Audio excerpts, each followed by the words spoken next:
500 представительниц прекрасного пола были приглашены сегодня на праздничный концерт, посвященный Международному женскому дню. Лучшие в своих отраслях – медики, учителя, аграрии и многие другие. Глава вручил им государственные награды и отметил, что именно на севере рождаются самые добрые, выносливые, заботливые, терпеливые и прощающие женщины.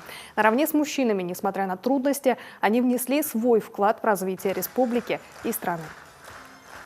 Вам, дорогие, мы хотим посвящать песни, произведения искусства, защищать вас, быть достойными мужчинами. И, конечно, если рядом боевая подруга, любимая жена,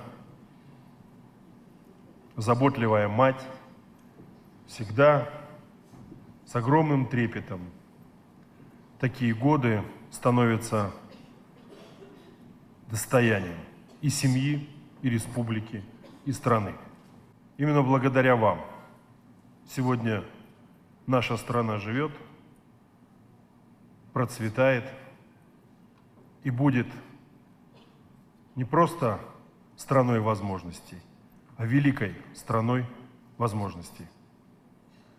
С наступающим праздником вас, дорогие девчонки!